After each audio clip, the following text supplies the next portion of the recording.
Dynamic equity splits, part 3. Dynamic equity split. So in the previous section we talked about a fixed one. You remember? It's the one when if I was to start a business with you, we would go 50-50, right? But now I'm going to tell you about the option that you have about dynamic equity split. And what dynamic equity split does, it fixes founder's share. Ja mám niečo v krku. OK, však daj si break. Nemôžem hovoriť. Iba si to predýchaj, nechám to pustené a potom, keď budeš ready, tleskneme. To môže byť nejaká alergia. Ja o žiadnych neviem. Sa ľuďom vyvinie. Mne sa tiež urobila zrazu. Tento rok prvýkrát. Na čo? I don't know, niečo. A oči mi tečú, kašlem, ale teraz mi to prešlo. Bolo to iba pred 2 týždňami. Neviem, čo to bolo.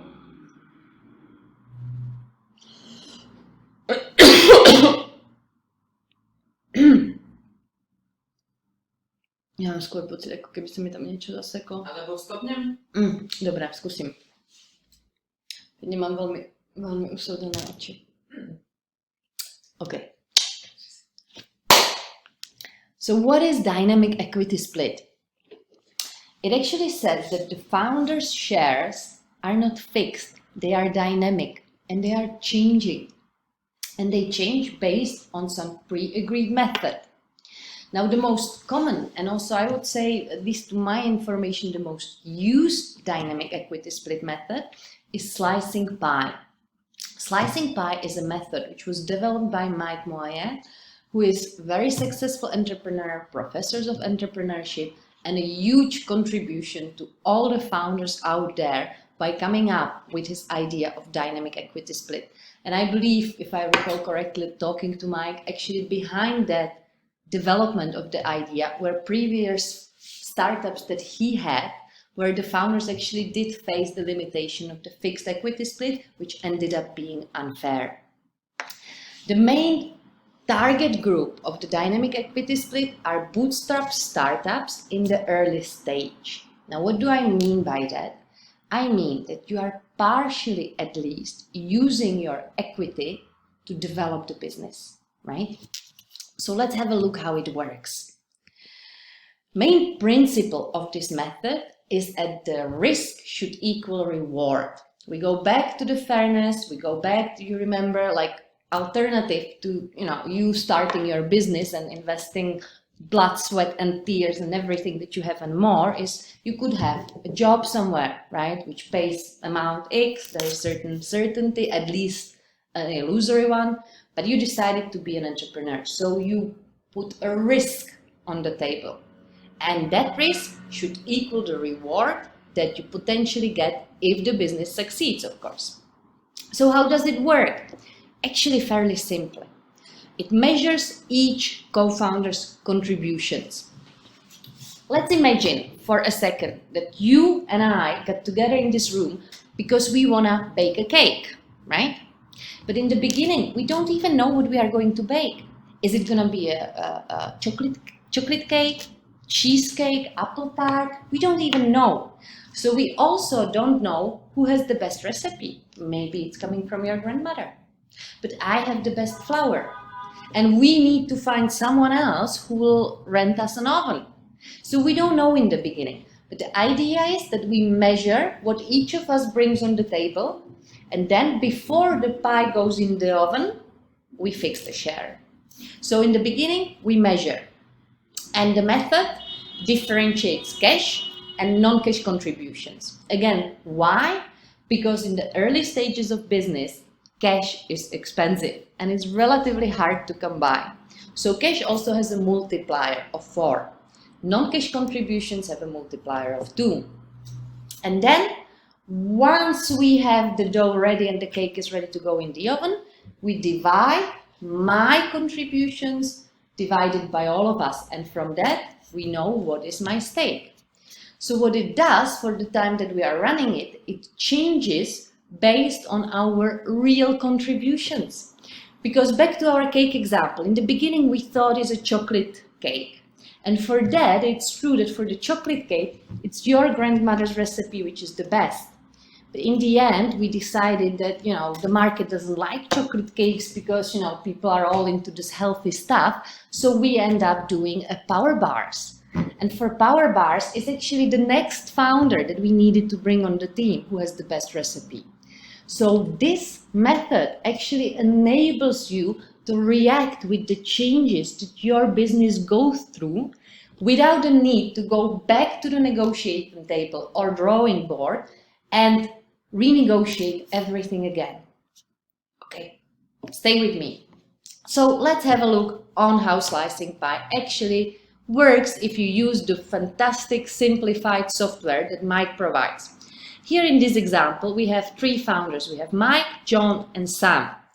And you see the number of slices that they have. You see what is the well, which the well is actually recording the cash contributions which are already spent. So the idea is, if I now put 10,000 to the business, it only translates into the slices when we spend the money. Because until we spend the money, it's not really at risk. Once we spend the money, it's gone. Okay? And here on the right side, we see how the pie looks like at this point in time. What you do at some regular set intervals, let's say most practical, again, based on the work with the founders, would be about once a month, right?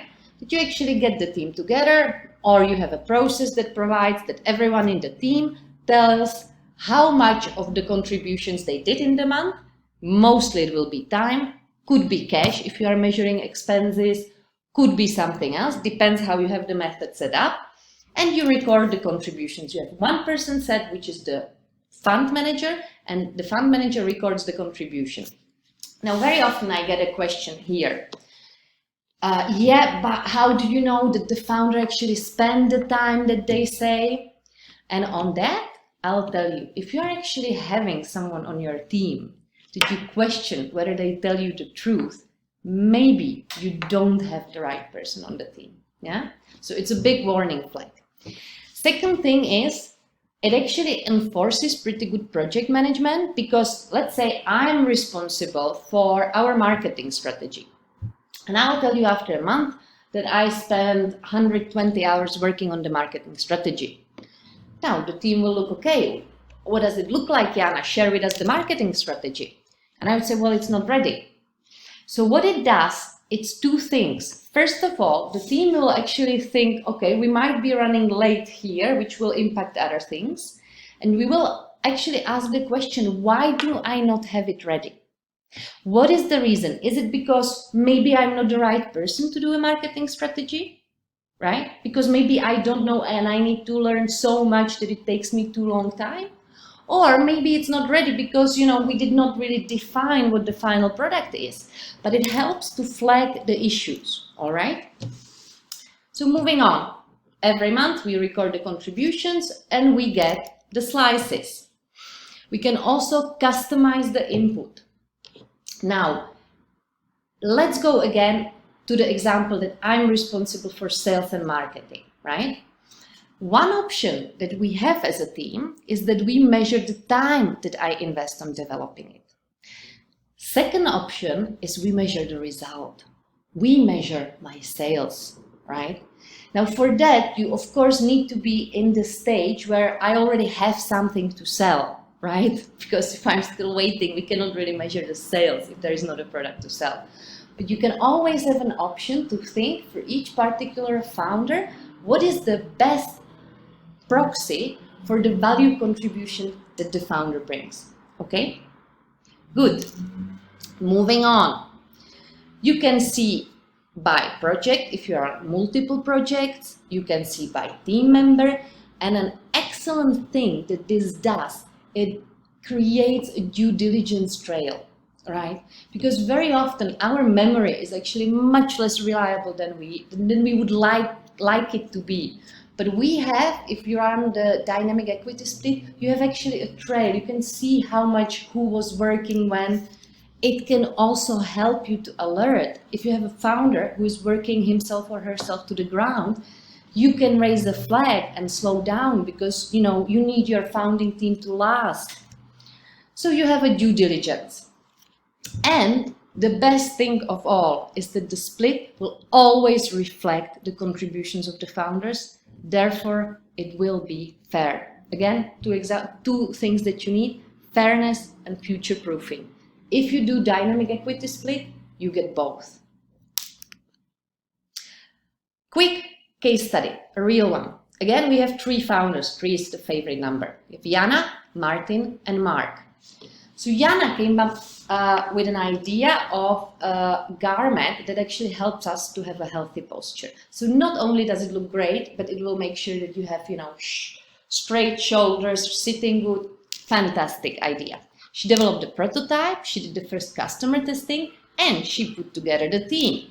And on the team is Martin, who is an investor and responsible for sales, and it's Mark, who has a great international network and finance knowledge, right? But we don't really know beyond the finance knowledge what Mark might do. Now, it's a real case study where, of course, the names and some details slightly change. But you know what happened to this company? So the t-shirts, again, they not only look great, but they were also great for the body posture. Thanks to Mark's contacts in Asia, became a huge hit in China.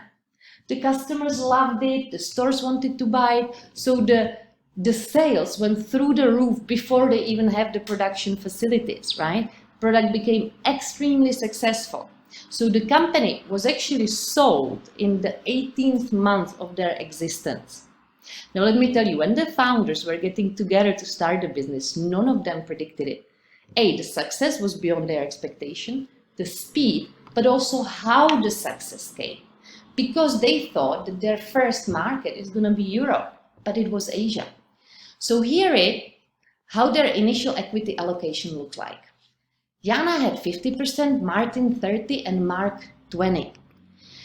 And because they were actually having dynamic equity split in the background to verify and to enable them to adjust, in the end, after 18 months, when they sold the company, what happened is that Jana's and Martin's equity stake went down and Mark's increased, reflecting the crucial role that he had for the company, for the success of the company.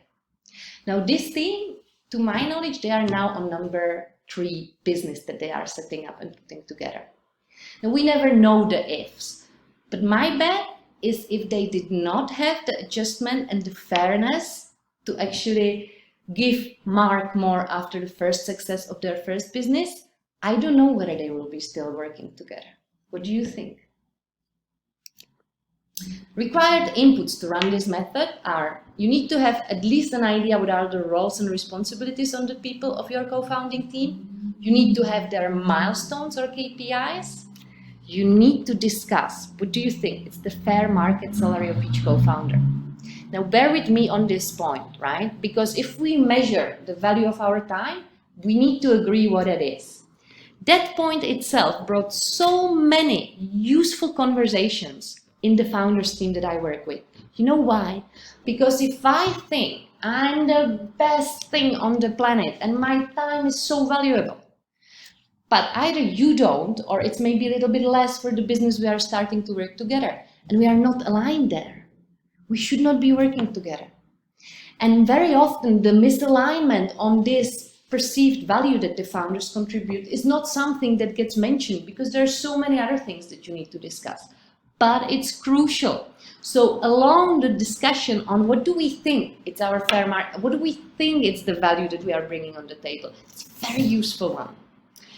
The next thing, we need to value a non-cash asset. So for example, if I'm giving the office to our business, what is it worth? Now these things are relatively easy because they have fair market value. If I didn't offer the office, how much would we pay for having an office somewhere else, right? Not so difficult.